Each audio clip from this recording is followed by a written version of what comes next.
Excellent. All right. Hello, everyone, and welcome to this week's Tipple's Brews virtual Brews and Wines virtual wine tasting with Elizabeth and Jeff Vaudrey. Coming at you live from Gainesville, Florida, and going basically to Gainesville, Florida. But we do get across the country a couple of times. Sometimes. Maybe even across the pond at some point in the future. That would be cool. Right. All right. So this week we are revisiting one of my favorite grape varietals. We're coming back to California, the Ramey Sidebar Old Vine Zinfandel from the Russian River Valley. So about, 2 months ago now, we were drinking the Gurgich Zinfandel, which was Napa Valley Zin. And you said how you thought everybody should consider that the grape of California. True. Of the United States. Okay, not just California. Right. Because 10% now, I get that it's 10% of the California production, right? But we grow so much more of it than the rest of the world combined. But we'll get into that as we talk about the grape. So I think this could be real Zinfandel could be considered to be America's signature, our signature grape. All right. So anyway, in this case, let's jump to the slides. We'll talk about. Okay, wait, you're not going to pour us any wine first? It's that time. I would really like some wine. Okay. If you have not already done so, which is my line, right? Right. It's time to pour yourself a glass of beautiful Zinfandel from Ramey Sidebar. I chilled this guy for about 30 minutes to get it down to what would be considered like European cellar temperatures, 55 to 60 degrees. Not your Floridian cellar temperature, which actually would be 72 if you had water all around it. If you could water it, it would be full of water. Stick it down in the aquifer, and Exactly. Pairings for this guy, if you'll pull up the slide for me, please. Okay. Because I need that. All right, food pairings: barbecue pork ribs, leg of lamb, grilled mushrooms with Brussels sprouts, and I say that with the emphasis on the Brussels sprouts because I love them. And no one else in my family does. True. Just take a moment. So we are eating our leftover platters from last night. That's true. We have the sake platter. So what of this actually goes with what we're drinking? Okay, so I have pepperoni. Does that go with it? Pepperoni, yes, because you're dealing with pork. And you're dealing with spice. Okay. And this is a spicy wine. Okay. All right. All right. Any of the cheeses, from creamy to sharp, they will all play on different aspects of this wine. Okay. The figs. Okay. Yep. The figs are a great call, especially with one of the creamy cheeses. Okay. Oh, okay. Yep. So at the same time. I became really overly aggressive on my plate. You see, you can show your plate. I have several layers. He has a lot of things going on. I don't know if it's showing. I think it is. We're just looking at somebody else because we're sharing the screen. So it's a really versatile wine, which is nice. You can be all over the place. So there won't be anything that won't work. They'll work differently. Okay. All right. Right. So I'm excited because normally we are pairing it with nothing in our house. I know, it's so great. It's a nice change for us. So it's wonderful to have tastings back in the store. I love this, and this is not going away. I really do love my Zoom group, and I love doing this every Tuesday. But it's really fun to have been in the store and tasting. It was fun to see people in person. For all of you that joined us last night, thank you so much. That was great. And our annual sake tasting, which is what we did, is one of my favorites. Absolutely. It's so much fun. And I think we're going to amp the rep next time so everybody can hear, even in the back. Yeah. It's all an evolution. Yeah. So we'll see with the new layout what we're doing. Okay. Okay. Next slide. Well, let's actually talk a little bit about this wine first. So before we get into there, because we'll get into the specifics. Do you want me to stop this then? Yes. Let's jump back to just us. Thank you. All right. This guy is listed as Zinfandel. It is 78% Zin. Is 10% Alicante or Alicante Pouche. So have we had that before? No, we'll get to that. Okay. It's traditionally an Italian grape, and it is in the world, remember I've talked about the health benefits from the thick skin of Tannat. There's only one grape with a thicker, darker, more intense skin that can give you even more health benefits. It's Alicante Boucher. So there's a little bit of that in this, and Petite Syrah. And then this is kind of fun, and I'll talk about why this mix is in here. So 10% Alicante, 10% Petite Syrah, and about 2% mixed old vine red grapes. It comes from a very old vineyard. When they say old vine on here, they're not kidding. Okay. And so there's a blend of some of these older Mediterranean Italian. That's good. We want to save the old. Yeah. Right? So, awesome. it's really neat that they're incorporating them still.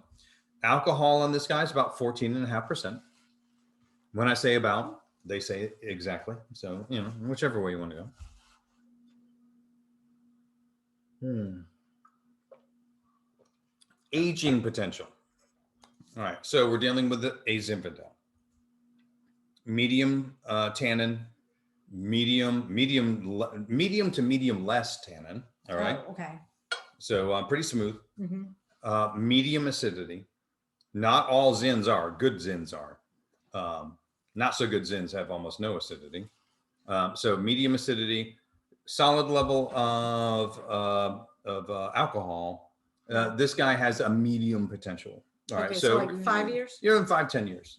That's where you're going on this guy. 5 to 10 years, you're all good. But not really meant to be a guy that you put away for 20 years and pull out. Okay. That's not going to be this wine. So we're already 4 years into this one. So we should be like perfect time. We're right in there. Yeah. So okay. Fresh. Yeah. Because I'm not even thinking, I really don't want to hit this guy at 10 as much. Okay. I mean, really around 5 is going to be really where you want to be. That's going to peak out. All right. So let's talk a little bit now about what we're tasting on this wine before we jump into the background. All right. So it's a dry wine. Like I said, acidity is medium. Tannins are medium minus. Not non-existent, thank God.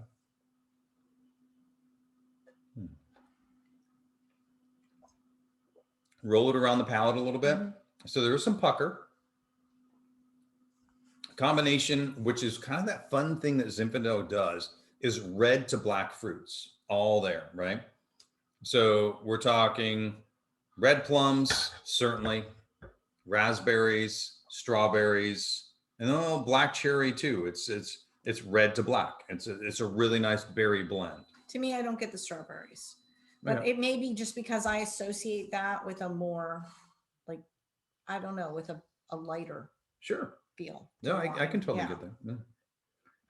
What if you went with dried strawberries? Okay, I could see that. How about that?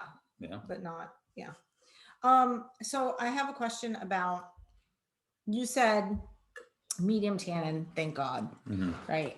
So are there, and this is probably a stupid question, but good wines, reds, that have no tannins? Yes. Oh, okay.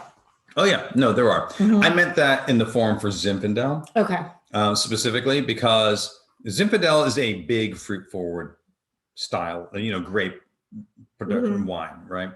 And it, to me, needs restraint to show its best. Okay. And so it needs to have some tannin. It needs to have some acidity left over. I've had plenty of Zinfandel, warm growth. They let it do what it wants. It's 16% alcohol, and it is just a big berry bomb without a lot of structure and character. So does that berry bomb mean it's sweet, or it just means it comes across as sweet? Certainly, like it's one of those, how we talk about the perception of intense amount of fruit comes across as sweet. Yes. While it's technically a dry wine. Right. That's what, it's that, not that every wine that's that way is bad, but those are, the ones I've had can very much seem like just a collection of very dry, not very dry, but dried fruit. So if you were to just make a dried fruit compote, it's very intensely fruity and just doesn't give you a lot to kind of, it becomes cloying and too big for the palate. All right. That's where I'm going on. Okay. That, all right. I don't think anyone's going to find it on this, but you Yeah. guys can disagree with me if you would like. This guy's got a lot of big flavor, a lot of big spice, pepper, baking spices, guys, cedar and tobacco, all of these things.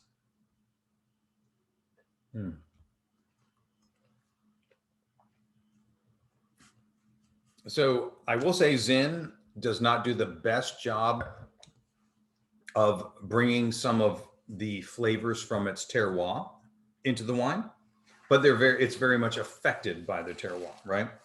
So if I were to reach for a bit of an earthy note, maybe some red clay, but it's not an obvious thing. It's something where I'm saying, if I want to try to define some of what I'm tasting in an earth tone, I would go with a little bit of red clay, but it is not generally something that Zinfandel really puts out there. Zinfandel is very much affected by the terroir, but it doesn't express. But it doesn't express it directly into it, right? What grape expresses it the most? Oh well, the most. Or a lot. Arguably, Pinot Noir is wonderful. Okay. All right, Pinot Noir, Chardonnay. Mm-hmm. Yeah, the white wines are really good about that. When you're tasting a Chard, right, you're tasting the terroir in it, so that's how you can more easily identify where it's from.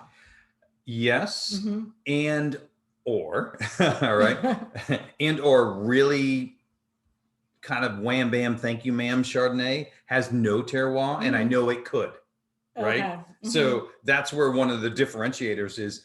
When I'm drinking Chardonnay, mm-hmm. is there any terroir? And no. If there's not, you're like, all it's right. Crap. Yeah, it's not going to be one of my favorites. Okay. Let's say that. Okay. You just like spit it in the rep's face. Yeah. Tell them, why did you? How dare you present me with this? Madam, do you not know me? Yeah. Mm-hmm. No, it's but no, there is that because Chardonnay does have the ability to be a beautiful grape in expressing mm-hmm. of its terroir. But there's a lot of it out there that has nothing to do with that behavior. Okay. And that's a shame. And you said that the white expresses it more readily than the red? I think so. Okay. I think overall, I mean, is that because their skin is thinner? It's a more delicate, yeah, it's a thinner, more delicate grape. Okay. You've got less intensity coming from the grape itself. So more is going to, come through. And you go with Pinot Noir, for example. Mm-hmm. Pinot Noir is one of the thinnest skinned, most finicky grapes to grow, which is why it's so expensive. Mm-hmm. If it's not expensive, skip it. It's an expensive, difficult grape to grow. Anyway, so yeah, for that reason. So yeah, if it's not expensive, go with a different. It just wine. That's the thing is Pinot Noir is very, very specifically, a finicky, mm-hmm. expensive grape to grow. If you see a cheap Pinot. So let's say, it's fine. You can do it, but just understand where you're going to be. Let's say you're in a restaurant, you're buying by the glass. Right. And I know we've gotten off topic here a little bit, but I'm buying by the glass in a restaurant. Where's my bar for Pinot? Well, it's hard to say exactly because people are going to charge different amounts in different places. I mean, are you in Tennessee or San Francisco? You know what I'm saying? Okay. I'm in Gainesville. All right. So. You know where we are, right? So for Pinot, and once again we're going to restaurant bar pricing, which mm-hmm. is not what I deal with because I'm a retail guy. Mm-hmm.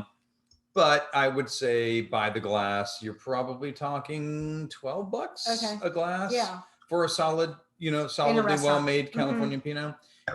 If you're in a restaurant, $7 bottle, a glass of Pinot is probably not going to be that good. Okay. Yeah. That's a good guideline. So, okay. All right. Now back to the Zin we're drinking. Okay. So now, what is it, Zinfandel? Oh, God, it's been a lot going on the last couple of days. All right. So let's go to, all right. So we went through this. I actually want to hear from you guys first thoughts before we jump on to. What are you guys tasting? And you can put it in the chat box or you can take the mic.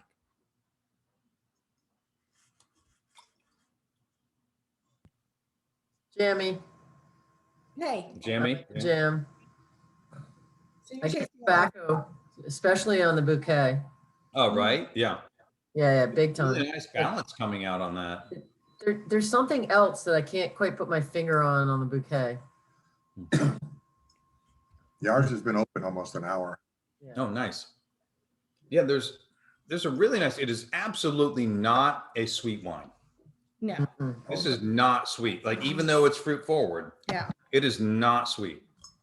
I really like almost a little bit of an anise quality on this guy when it comes to the baking spice side of things. So an anise and right now the baking spices to me are marrying with the pepperiness beautifully, so that it's almost where I wouldn't say it's peppery, but it doesn't have any of the sweet high notes of baking spice. I think they're playing with each other and balancing each other out. It's like a stewed mulled Okay. spice. So you can taste the subtlety of that. I would say peppery. Okay. Because cool, I'm not cool. tasting the subtlety, but I know it's because I don't have the palate. Well, but So. the thing for me is I want it to be a good Zin should be peppery. Okay. All right. I'm going to be disappointed if I don't get pepper in a good Zin, right? Okay. Well, I would then probably not qualify it as a good Zin. By the way, I normally wouldn't interrupt to do this, but I want you to look at the Snyder's chat box comment because we went off on a tangent. Was that a sidebar? Nice. Yes. That's perfect. It's a perfect like dad joke for Jeff. Yes. Beautifully done. Very nice. Whose joke was that? Yeah. Oh, yes. Okay. Very nice. Perfect. All right. Yeah, I get I think it's a little tainted by we made carbonara tonight, so there's some like pepperiness and savoriness to that. So I think that's like tainting it a little bit, but I definitely get I think it does. That makes it sound like a bad thing. It's not a bad thing. Yeah, it's not a bad thing. It's just it's tainting like how I would maybe perceive it. But I definitely get like that mold, some like mold wine-ish senses where there is some of that fragrance but a lot of more pepper, starny stuff like that to it, but none of it's particularly overwhelming. Like I think this is a remarkably smooth wine. Like it's weird in that sense that I sort of sip it, I'm like, I almost have nothing to say about this because it just sort of seems like a really nice, smooth wine with some pepperiness. But again, it could also be because I was just eating a very flavorful pasta, so it's like it could be like I go back to this and I'm like, So Chris, when you say smooth, tell me if I'm not getting what you're communicating on there too. Would you also say that means balanced, where what you're saying is no hard outlying edges, where you're suddenly saying, oh, the fruit, the spice, both sides of the spice, whether it's baking and pepper, and the acidity is all kind of balanced. Like it's all right there. Yeah, definitely. Yeah, definitely. Like there's no one thing that I draw back like, whoa. Just all very balanced, all very smooth. Yeah, and part of that is going to be this Zinfandel versus the Gurgich. So where is a cooler growth, and so it's a little more. It's got some more restraint in its ripening, and has had a little more time. Longer hang time. Okay. So gets to build more character, and it gets to be more about the flavors that are not all fruit. And I think that really shows as I think about the Gurgich is delicious, but it's a different wine. Oh yeah, very much so. So, and then one of the ciders said, I'm not thinking Zin when I drink this wine. What are you thinking? Do you want to take the mic? I just feel like it's got so much more body, and it's got and it is my old-fashioned pink Zinfandel memory from college that I am putting to the side, and this has just got so much more passion and power, and I do like the tannins. I feel like they've got that big girl tannin quality that's going on in this, and I really enjoy it. I feel like I have to fight that same predisposition to having a bias against Zin, because the college days of drinking pink Zinfandel that was definitely sweet Oh, yes. And so every time I hear Zin, that's the first thing I think. And so I'm really trying to have this paradigm shift on how I feel about it, because the ones that he gives me, I always think, how is this Zin? It's the same thing, because it was that sweet, just like a wine cooler type thing almost. Sure. Mhm. Yeah. See, And then David I never drank white Zins in college. My dad drank them though, because I thought they were just horrid. But I will admit that Zinfandel association. So what really got me was old vine. To think about the old vine Zinfandels and to think about it that way, that because a lot of these came from a lot of the older wines or the older vines, and I don't know. This one's got a deep dark color to me. That's why, Rachel, I agree with you. This one doesn't remind me of a Zinfandel. Yeah. Do you think that it should, like, do you think that that's where Zin should be in people's minds? Is this like, yeah. is this what is actually a good Zin? And This- it just got like skewed in the Yes. late 80s, early 90s. Yeah, well, in the 70s. So, Oh, well, That's I when it wasn't started. drinking in the 70s. but that is so.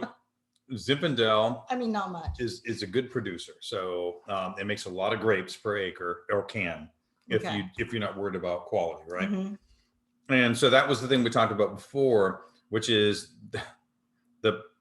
the nightmare that just by chance came upon Zinfandel grape was they were making Zinfandel, and they had a situation in which their equipment malfunctioned. They were making a bunch of table wine, because if you make cheap Zin, you can make a lot of kind of sweet wine that's Just because it's like a hardy grape, and it's a hardy grape, and okay. you can mistreat it if you're not really worried about anything other than, here's a red table wine, don't worry about it, Mhm. And they were working on that, and they had an equipment malfunction, and they didn't finish the fermentation, and so it came out sweet and pink. And they said, well, we made a lot of this, Ah. let's send it out. Hmm. And sadly, my fellow Americans, many people really loved it. Yeah. Okay, so that happened in the 70s, and they just continued. And they just continued because it just took a life on it. So they tried it out, and everyone said, oh my goodness, it's pink Kool-Aid that makes me feel giggly. And everyone went crazy for it. And anyway, so yeah. But this guy, to me, it drinks almost like if Zinfandel was grown in Bordeaux. Okay, Because yeah. it's got a really nice dryness to it, a really nice balance to it. Mhm. Like they work with Merlot and Cab and Yeah. Cab Franc in Bordeaux. So that whole thing of like flooding the market with cheap crap, Yes. that's what happened to Merlot as well, right? That is what happened to Yeah. Merlot later on. Okay. Yes, that's right. Yeah, probably 15 years later or so, maybe 20. Okay. But yeah, the pink Zin, the white Zin, whichever way you want to call it, it was an accidental creation that took on a life of its own and destroyed the name of Zinfandel. So we're trying to build it back. Well, and I think largely, no, not largely, because look, you've got at least 3 people here Yeah, that are you're right. saying what I think when I hear Zinfandel. That's no, what I comes get to it. my mind It's still got a immediately. battle back, and it's Yeah. it's so good. It's so good. Oh, drives me crazy. Anyway, okay. So it's good. All right. So that was a good beginning to the so discussion. Chris was saying, he was just saying something similar to Robin. I'm assuming with the felt kind of old world kind of Merlot. Oh, right. There you go. There you go. Yeah. See, he's too young to remember the pink Zinfandel, so he didn't really partake in Oh, that. by the way, just a few years ago, some person created white Merlot, which evidently is a thing out there. Anyway, sorry. I shouldn't say that because those guys are We're recording. they have much bigger legal departments than me. All right. Let's go over to Linda and Paul. Hey. No, I was just going to say, I thought the same thing about Zinfandel, but then I'd say like a year and a half ago, I had probably one of my favorite to date, wines. And I was amazed to find out that it was a red blend and it was primarily Zinfandel, so because again, that misconception or idea of 90s college days and Sure. yeah, Right. Zinfandel was, so, but now, I hear Zinfandel and I'm like, oh, I like that, so it's definitely a retraining, but it is good. And I would say, I was telling Paula, I took a sip of this and I said, gosh, for the price point and what, we paid for it, for the tasting, like for me, it tastes like a more expensive Zinfandel, and it's comparable to one of my favorites, so not going to say it'll take over that, but Right. I think it's really good. It's a really good balanced wine, and I really enjoy it, and it's changing and different, and I Yeah, think it's good. I like it too. And I'll tell you, when I was in college or just after college, I worked a few liquor stores, wine stores, or they claim to be wine stores.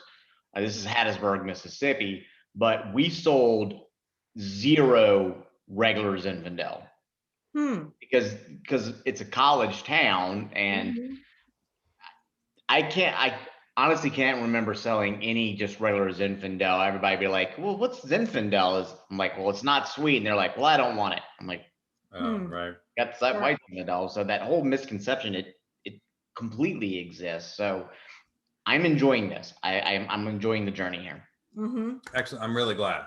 Yeah. And it really is one of my favorite varietals, especially well made. And I agree also with something that Linda brought up too, which is the pricing on this guy is so reasonable for being so well made, but that actually applies to the winemaker and his philosophy, which we'll cover at the end. Okay. And you'll see, like, when I had that Bordeaux connection in my mind, there's a reason for that. Okay. Let's jump over. We'll go through some of the slides. Okay, we'll do that. And then the next time I see Chris in person, I'm just going to like karate chop him just a little bit right here for that comment in the chat box. Oh. My mom was talking about that. That's right. We'll forgive him. Okay, here we go. He was young. He needed the money. All right. So the Zinfandel Grape comes from Croatia, right? So let's see here. You said that it comes from Croatia because you said in the past it comes from Croatia. Yes. But both France and the US produce more, right? All right. So we'll go through it. All right. So it comes from Croatia. It arrived in the US in the 1800s, but they didn't know what it was until the 1990s.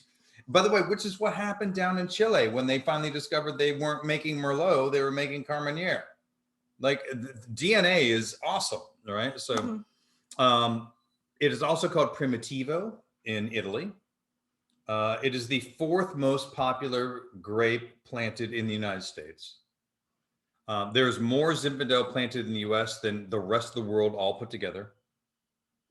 So wait, it's the 4th most popular in the US. First Cab. Then what? Then actually, I think I have it on the slide, on the next slide. Here, let's go over here. That's not it. So we'll just put a pin in that. That's right. It was Cab, Chardonnay, something. Pinot. Cab, Chardonnay, and Pinot Noir. Yeah. Okay. Yeah. All right. So we have 43,000 acres of Zin in the U.S. There's 27,000 in Italy with Primitivo. All right. So pretty good. But only 170 acres left in Croatia where it comes from. Yeah. It's just, that's a huge basically drop-off. done there. And that's why I'm saying this is a U.S. grape. And we make the best Zinfandel. Did Croatians just like stop making wine, or they're just making other things? They're making other things, and they are making wine. They are still. making wines. Yeah, I mean, not really sending it around the world, but they're making it domestically. Yeah. And they could, maybe they'll come back to it. I hope they do. Okay. But I mean, they had a whole thing with, the Russians and all that. Well, yeah. Anyway, but the U.S. has done more with Zin than has ever been done. Because the Italians make Primitivo, which is delicious, but it tends to be really big and not as dry. Okay. It's very good. I mean, you should drink Primitivo. We'll drink some later on. It's totally good. But it is different not. From this. It is different from this. It's a little darker and even richer. Okay, that'd be interesting. But it's good. It's. But it's the same grape. Same grape. Okay. Yep. May I have some more? Oh, well, that means Sorry to interrupt. that this. means, by the way, if I Well, leave it to that, that's the Elizabeth approval. It means either I very much approve or he's just like ignoring my glass for some reason, which is very unusual. That's true. But in this case, it means Well, I really like it, yes. but sometimes normally he's, he just notices it more. So, Right. So, all right. So let's jump over here.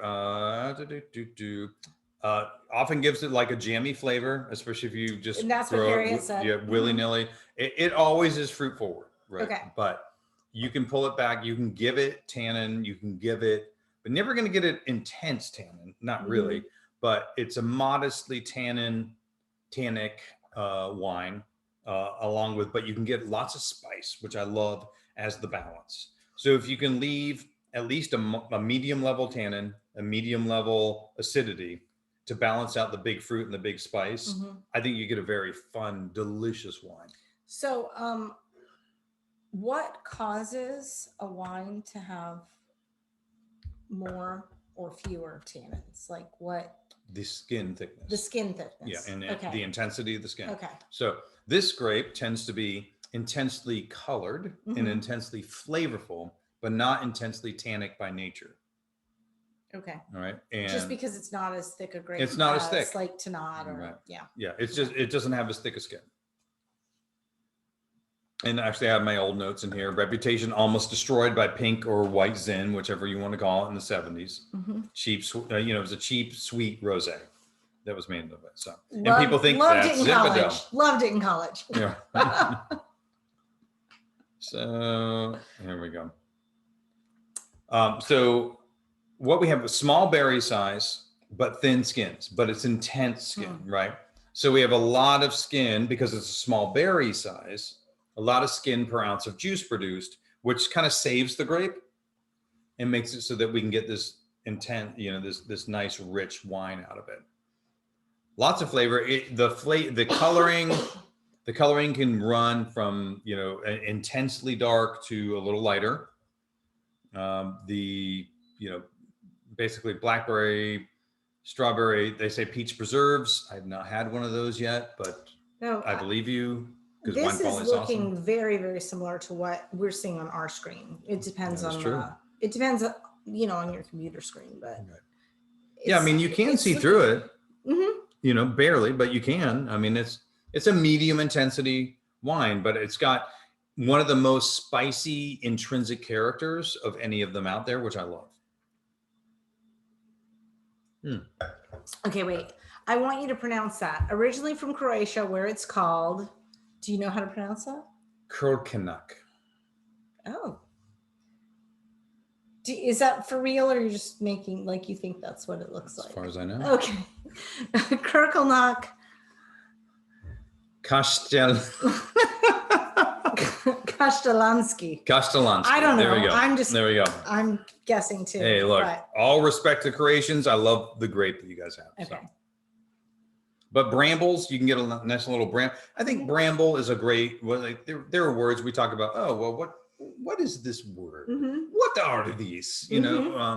Where there are words that wine people use a lot. Bramble is one where you get that combination of basically mixed berry and maybe some stemminess in there. So that's kind of what that means. That's what I was picturing, and I was wondering if I think it's a good word. Correct. Yeah. No, I think it works since you thought of it. So exactly what it was. Let's see, covered all those guys. All right. So what is hoisin? Is it a spice? Yeah, it is. Okay. I feel certain. Okay. Anyone want to chime in on hoisin? Yeah. Oh, she's leaving. But yes, we have hoisin sauce. It's used in a lot of Asian dishes. It's like I don't know, salty. Condiment. Hold on. Yeah. Condiment, you said, Jim? Yeah, it's a condiment. It's like a marinade and Okay. Nice. Yeah. it's fermented soybean. Yeah, but it's like a slightly sweeter soy sauce. I think it's thicker. A sweet bean sauce. There we go. Yeah, it's like Have you ever had Chinese pancakes? They use it with like pork what is the name of it? Mushu pork. Oh yeah. Take a pancake, you put hoisin on it, put your pork on it and roll it up. Yeah. Man. Nice. Yeah. Okay. There we go. So Yeah, I do think this is a good call though. Like we were reading this and I was thinking, I was like, the things that stand out to me are probably hoisin, spice plum, cinnamon, and blackberry. But I think hoisin is actually like a surprisingly really nice call. Yeah, I think that's a very good call. oh, Excellent. we need to get some hoisin so that we're familiar with that flavor. It's like brown sugary. Okay. Put it on the list. It's great on the spare ribs, man, when you make a spare rib. Oh, yeah. Yeah, I bet. Nice. So, and then, there's a thumbs up then from Linda and Paul. Okay, Yeah. cool. Okay. All right. Next. Moving on. All right, so grape. So grape anatomy, what we're talking about here is a smaller grape, Mhm. thinner skin, so a little bit like Pinot, but an intense skin.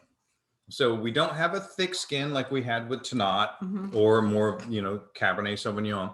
So we're not getting a ton of tannic, grip. But I will say, with the slow ripening and the cooler growth on this, we've gotten a little thicker skin. Must have, because we've got some tannins on here, and I've had plenty of Zins with 0 tannin. So, but Do you consider that a drawback? Like, if you taste a Zin that has 0 tannins, you're like, oh no, I don't want to drink this. here's the thing: I want a wine that balances out with really nice flavors and an experience. So I don't want any wine that is all about fruit and nothing else. Okay. And so for that reason, I like to have some tannin. Okay. In this case, so because the Zinfandel grape has less intensity in the center with the acidity, because we have modest acidity, that's why it's really nice to kind of get a little more oomph from the skin Okay. to help you out. All right, so where are we? Here we are in Los Estados Unidos, right in the center there. It's never a shock that wines are grown in California. We're up in the Northern California area, though I'm intrigued by this. I was reading an article the other day that Missouri is considering, all right, if you guys remember, Napa Valley was the second American viticultural area identified as a specific quality point in the country. The first was in Missouri. And Missouri is now looking at, some of those people are looking at ripping up, because they've been making sweet white wine, evidently, has been their thing. That and fruit wines, right? Wasn't that the other thing? Yeah, fruit wines and sweet white wines. So they're now looking at ripping that out and trying to go hardcore with some of the, the big boy wines and really changing what's going on in Missouri. And I am super intrigued by what they might be able to do in the coming years. So. Yep. If the tornadoes won't, rip them all up. So. Yep. All right. So California, we are up here on the North Coast. Zooming in. I love this map. It's so good. So here we are. We're in Sonoma here. So here's Sonoma. Here's Napa over here. By the way, this is Sonoma. That's so Napa. Much bigger than Napa. It's so much bigger than Napa. It doesn't always come across that way, but Sonoma is much bigger than Napa. And we're on the Russian River. And there's Petaluma. Yeah. That's where one of my favorite podcasters is from. Yeah, there you go. My favorite man. There you go. There you go. All right. That's all right. Shout out to MFM. All right. So Russian River, here we go. What we're dealing with here is maritime influenced. There's the fog. All right. So the fog is rolling over the mountains that are on the western edge and rolling down into the valley.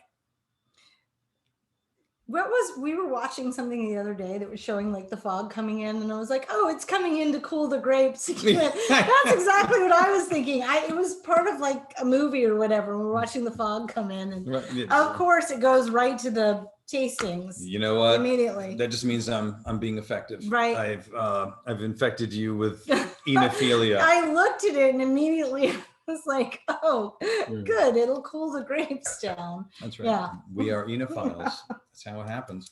So Interesting thought. So their summertime temperatures are in the low 90s during the day. The fog rolls in the evening. Right as when the sun's off peak, all of a sudden the fog just takes its moment and rolls over the mountains and comes in. It drops 35 to 40 degrees like that. That's crazy. That's crazy. So you go from 92 to 52, maybe 55. Wow. In an hour and a half. That's crazy. That's why they go out to their beaches in California in sweaters. Yeah. Like you see movies and they're out in sweaters and we're hardly ever like that at the beach. Dear Lord, it's so bad. Yeah. So, that's amazing. Right? That difference is crazy. Yeah, and that difference is important. So this allows extended ripening time. So the grapes are on there getting all ripe, lots of sun, lots of heat. And then all of a sudden they're cooled off, turn it off. And so it allows them to give them longer hang time without losing acidity, because it slows the ripening process. So when you slow the ripening process, you get to gain more character from the sun, the wind, the temperatures, and of course from the soil. So we've talked about like areas that are really windy and so the vines have to struggle a lot, or like really rocky and there's not many nutrients in the soil. So this is part of that. Like, I'm a grapevine. I'm having to deal with 92-degree temperatures and all of a sudden I've dropped 40 degrees. Yeah. So 52-degree temperatures, like back and forth. That seems like that's just adding to my struggle too. Sure. Like longer hang time because of the cooling, but also I'm having to deal with a lot of weather extremes. Yeah, to an extent, it's not outside of its normal level. No, what that's it can like, handle. they're like, okay, I'm cool with that. They're actually pretty good with it. Okay. What it really does is just slows down the whole process of creating a ripe grape, which we want, because the slower we can create that ripe grape under controlled circumstances, the more character we're going to get. So during the day, I'm ripening. At night, it's cold. Right. So like it's turned off. Yeah. Okay. All right. And so they actually gain about 20% longer hang time here than they do in the surrounding areas that don't get the fog. That's significant. So I'm just thinking there are areas in Sonoma and Napa that don't get the fog. Oh yeah. There are some that when you get further in and it gets less fog, it doesn't have the same temperature extremes. Okay. Yeah, it gets more just warm. I mean, Napa's warm. Yeah, I just didn't know that there were any that didn't have fog. Okay, Paul and Linda have their hand raised. Okay. Well, I have a question. I'm sure it's a stupid one, but these vines look taller. They do. Is there a reason for that, or that is the winemaker's choice? So you can have, like, around the world, they have different shapes on these vines, and they're all vines, right? They're kind of going to do what you want them to do. It's a vine. So it's all about, this is trellised, and you can do trellises at different heights depending on what you want to accomplish. There are mounded, where they literally just let them grow on the ground and then just cut them on the edges to make them a nice round mound. There are all kinds of different shapes in the world. So this is the one that they're choosing where they feel like it gives them the best combination of quality and easy picking. So some of them in some areas of the world, they're like, hey, look, we don't care about easy picking because it's so hard to grow a grape here. We'll take it any way we can get it. In other areas in the world where they get too many grapes, so they have to pare it back. So then what they'll do is they'll grow a trellis where the leaves will go over the top and protect the grapes below from too much sunlight. So it depends on, it's all a give and take. It's a very complex dance. So it's what your climate or weather conditions are. Right. Do you need the leaves to protect? I'm thinking your labor force kind of affects it too. Sure. Because of the picking. Right. Yeah. Yeah. But does it affect the flavor, whether it's up like this or? Absolutely. So it'll affect it because you'll have more or less. let's say wind exposure, sun Okay. exposure. Some areas, let's go to Germany. Mhm. They have no choice but to be hand harvested. You cannot get a machine on those steep slopes Oh, right. I remember going seeing into the that. rivers, Mhm. right?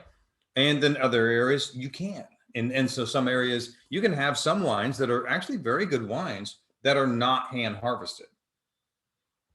It depends on where it's grown Okay. and what's going on in there. So it's, like I said, it's a complex dance. So they're really adapting to their environment, their climate, right. and just personal preference. Right. I guess, Personal of the preference winemaker. is one of them, and Mhm. the shape of the land, and Okay. yeah, there's a lot that goes on. In Yeah, because I agree, because sometimes we see them like just, I feel like every time we look at a vineyard, there's just a little of a difference between whether they have lines where they're growing on Right. them, or whether they're just like these old gnarly things that we're looking at, or Right. Yeah. Mhm. In the U.S., this is almost always This what is we see. typical. Yeah. Okay. Yeah. Next one, please. Okay. All right. So where we're fog, extended hang time. Russian River, growth of grapevines began in the 1800s. Originally, like most of California, it was Italian grapes. Then prohibition hit. Everyone went broke because they could not make wine unless they were selling it to the Catholic Church, and so they were all dormant. It kind of kicked back up with cheap jug wine production after prohibition. It really set everything back. Let me just ask you a question. During prohibition, that Mhm. because you couldn't make it unless you were selling it to the Catholic Church, Right. probably Episcopalian as well. No, church. Okay. Mhm. Right. So that kept the wine industry alive in the US. Some Like of it. churches kept the wine industry alive in the US. That's amazing. Some of it, yeah. Yeah. I mean, there would have been none without it. Wow. No, I mean that I never thought of that at all. That yeah. Yeah, there were people. That's pretty cool. It actually was legal to make your own. So you could actually buy grapes if you were going to do it yourself. But that's what I was just, or a nuance I was having discussed with me the other day. But bottom line is the real thing was the people that stayed around had contracts for production for Sacramento wine for whichever church it went to. Churches that were using actual wine. Right. So here we go. 1800s. So quality growing did not come back to this area until the 1970s. So what, and we've actually had this discussion around the world when in 1976, the Judgment of Paris, Napa Valley producers, when, had a wine competition against the French and won it. They won the competition and they blew everyone's mind. And then suddenly you look around the world, not just Napa, not just Sonoma, which is just over the hills from Napa. Okay, fine. Italy, France, Australia, everywhere. All of a sudden, people that were making wine sent one of the, usually one of the family members, to go become trained as a winemaker. And wine quality really elevated across the world from just something basic that would get you drunk. So it's like almost like everyone, well, I won't say what I was going to say. But anyway, to something that should be appreciated and would give you a sense of place and all the wonderful things that wine can tell. Because what I love about wine is it tells a story. Not all wine, but what I love about wine, and it doesn't have to be expensive, but I love the wines that tell me a story. Right. So anyway, so that happened in the 70s. So in the 70s, quality wine production returned to the Russian River Valley, and probably mostly for the first time ever at a higher quality level. So prior to then, if you wanted quality wine, I mean, France was making quality France wine. and Italy. Okay. But pretty much- other than that, that was pretty much it. I mean, obviously Sonoma, there were people that were working on it because you couldn't just like suddenly in 1976 decide, oh, now I'm going to make good wine. Right. But it was few and far between. I'm It was, guessing. yes, Mhm. it was definitely the exception rather than the rule. Okay. So if I'm buying, well, I guess I was going to say if I was going to buy like a 1972 wine, but that would be a really old wine at this Yeah, point. probably So not maybe gonna work, not. yeah. Yeah. Okay. As I talk about my birth year, that would be super old. Fall, because you said you loved fall pictures of Well, grapes last week. I said I hadn't seen any, so I didn't know that they changed colors. Like, Well, you know I what? mean, there's some that are, some trees are evergreen, and I listened and I cared. There you okay, go. there's one. Fall and Sonoma. Hey, look, I got to make up for all the other stuff. Yeah. So the next time we get into an argument about you not listening, you're gonna be like, I put in the fall picture. I put in the fall Clearly picture. I listened. Yeah. That's right. And now we'll go. Okay, here's the soil. Mhm. Okay, so the soil in this area, a combination of sandstone and loam soils. So, like we're talking, high minerality, drains very quickly. It's a combination of volcanic rock and ash, and then eroded bedrock, which is where the sandstone comes from. And it's called. It actually has a name for this area, the Gold Ridge soil, and it's gold. It's golden. It is So there you gold. go. Next. Yes, please. All right. So David and Carla Ramey are the owners of Ramey and Sidebar. So Ramey makes beautiful wines across the board. I love David's work. So David, his big thing is bringing old world to the new world. So here we have, in my opinion, old world application to a very new world, sorry, Croatia, but very new world wine, because the United States has taken over Zin. So that's why it's dry, spicy, balanced, more. And I said it reminded me of Bordeaux, old world. And that is the style that he kind of brings into things. So he's one of the most respected winemakers in California, listed as such in Decanter Magazine, Venice Magazine, time and time again. I mean, he's a good, he knows what he's doing. Great winemaker. Founded the winery in 1996 with Carla. He has an enology degree from the UC Davis in 1976. Fortuitous timing. Absolutely. Right. Like I said, marries old world to new.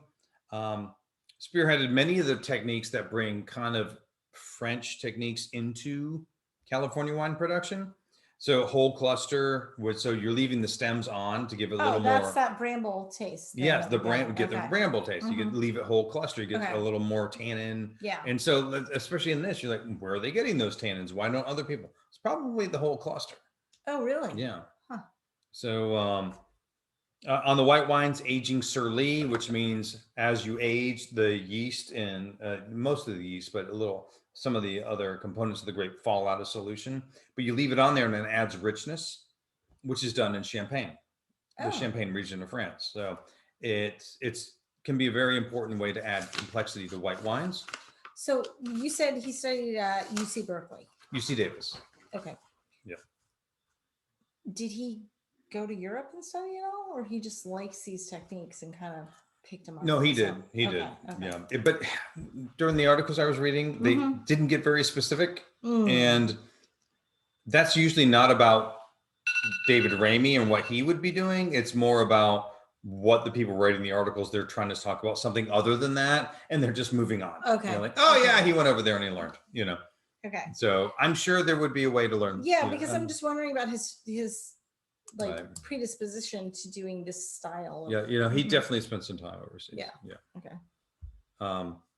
So he his number one thing is he always likes to start with building from the terroir. So he always likes to start from, all right, what's going on in the soil, what's going on with the climate in that area, which I think really shows here as well.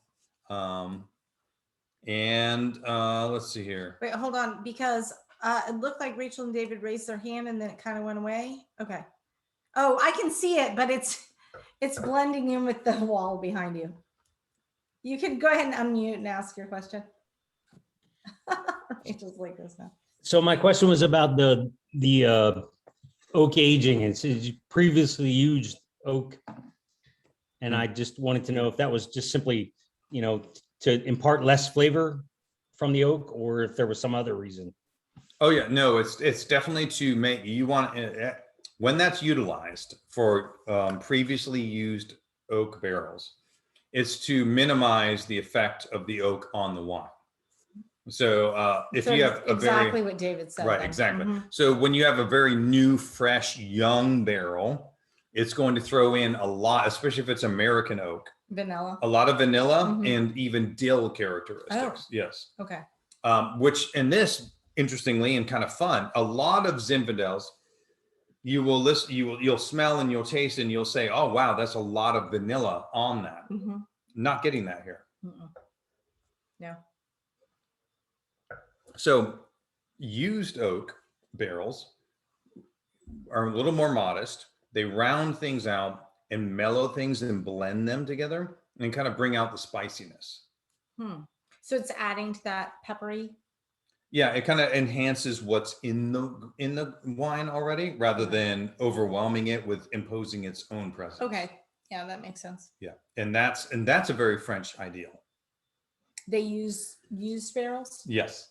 Okay. Yeah, they don't use a lot of new oak, and plus French oak is more subtle than American oak anyway. I know you've mentioned that previously. Mhm. So the French do not believe in overwhelming a wine with oak, because then because then you've taken all the terroir out of it, and now it's just the grape and the barrel. Well, then you could have grown it anywhere, and that is definitely not an ideal that would be popular with the French, and good for them for The French I'm just asking this question.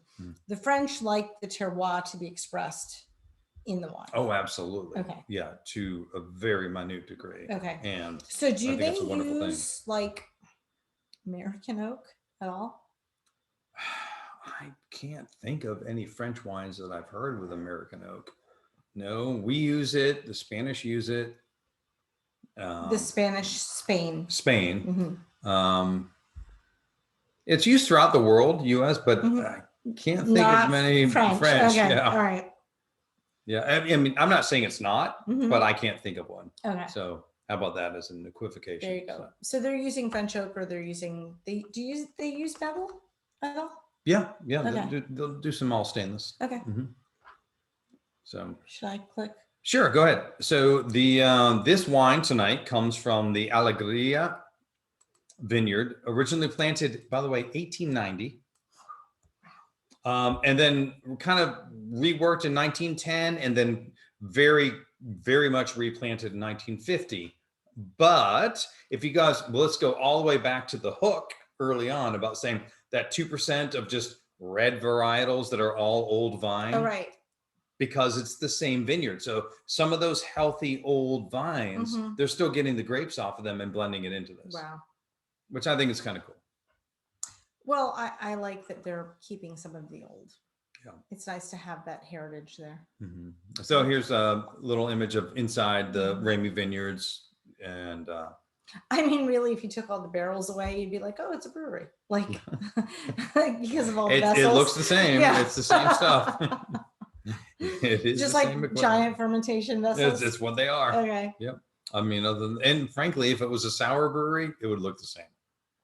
Okay. Yeah. So, which I love the crossover. High end fermentation. This vintage, by the way, specifically began with an early bloom. So this 2017 vintage. So the grapes ripened early. So they became warm earlier than they expected. And they were like, oh crap. All right. So what's going to happen? But then when it came time to harvest them, they said, okay, it's August. We would prefer September, but the grapes are ready. So they began, and then an unexpected cool came.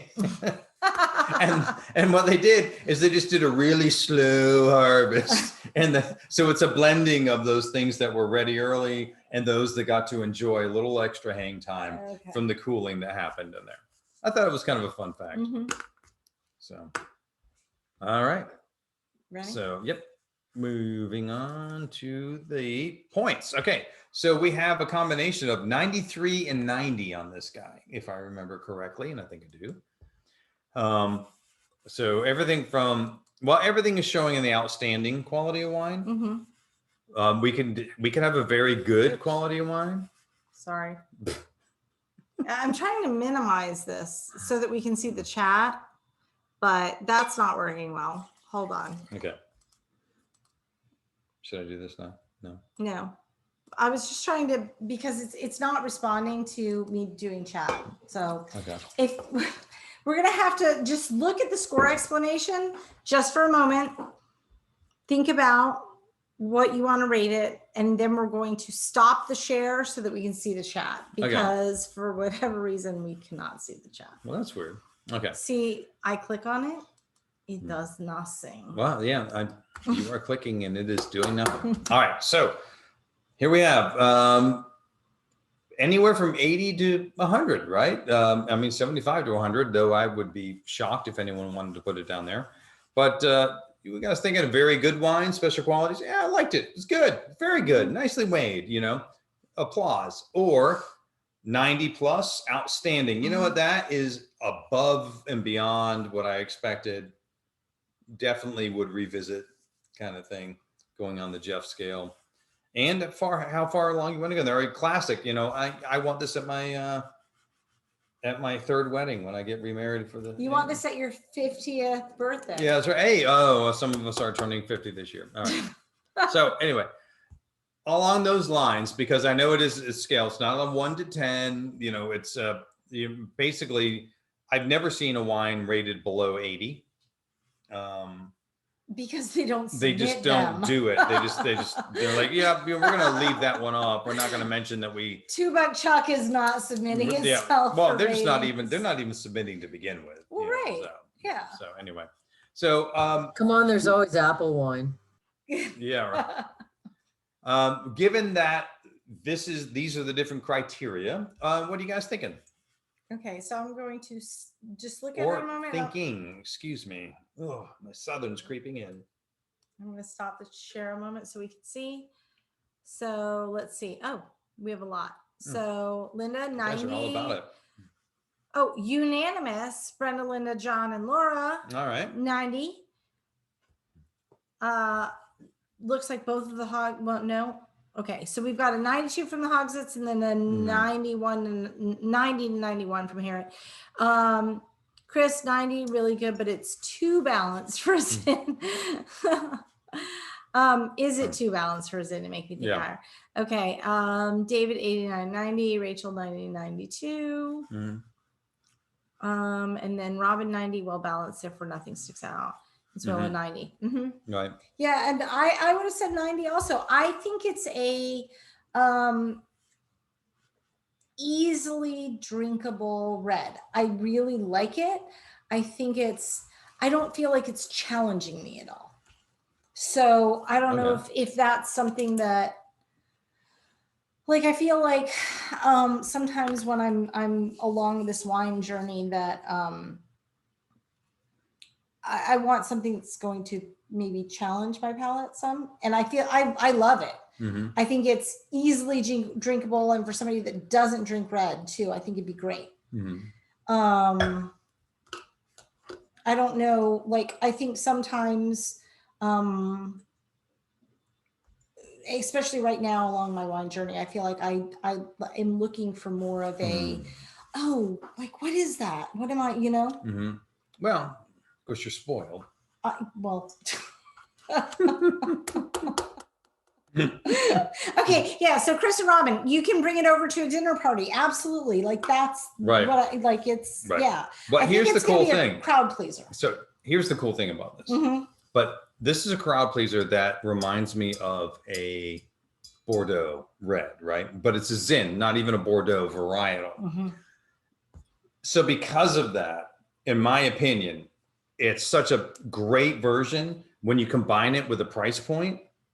I have no idea what the price point is. Oh, right. Jeff just brings a bottle Right, home. right. So Anyway, so like it's where we normally are. So we're like mid-20s. It's Okay. on on the sale this week. Mhm. Upper 20s normally, right? Okay. So for that price point with that quality level, and reminding me of an old world, made wine, to me that puts it up to 92. Okay. That would be me. Okay. I think it's an excellent example of Zinfandel that is made at a price point that is it overperforms, which it's hard to say in this day and age because prices keep going up. With the fires in California, I keep having to raise prices in the store. I mean, my prices go up. I mean, it's a direct pass Right. on, but I mean, it's not So taking advantage. we're going to keep seeing that with climate change because I mean we're Yes. seeing fires and fires and fires. Fires and droughts and hail and I mean, there's trouble all over the Okay. world. So anyway, Well, yeah. Did the floods in Germany affect any of their vineyards? Do we know? Because we know that it's like the fires in out west. right? are I a don't know problem. yet. Okay. I don't know. So So, we're but- looking at can bring you to a dinner party, Yep. and then Paul and Linda agree with that, and then one of the Dial Smiths said I also agree with Elizabeth, probably not challenging but really good. Yeah. Right.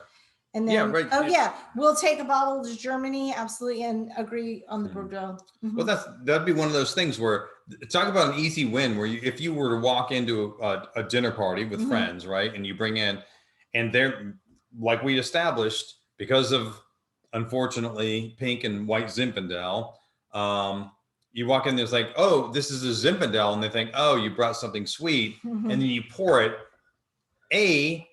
They're going to like it first, which is the most important thing, right? Sure.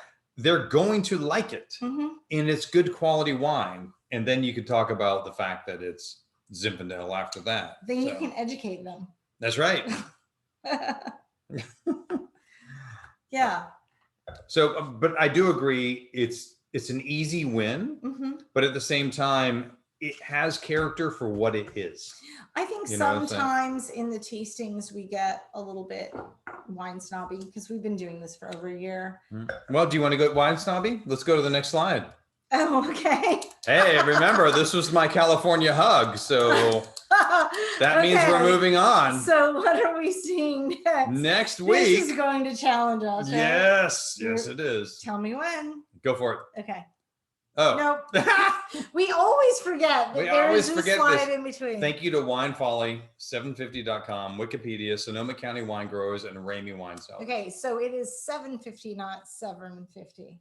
It is 750. Okay. Yes. I just want to. Depends on how many glasses of wine I had before I Clarify wrote this, just in but case. yeah, Okay. I had none, so Okay. that's just me. All right, so now we're going to Austria for the first time, everybody. Yeah, we have that's not had awesome. Austrian wine. So we're going to have a Blaufränkisch.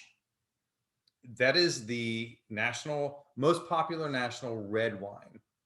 Oh, So really? I thought we'd start with the red. I think we'll do the white as well. So the Weingut Heinrich Blaufränkisch is, I'm going to have a lot of fun. It's Heinrich, not Heinrich. I'm sure it's Heinrich. Okay. No, I think about it. Anyway, shut up, Jerry.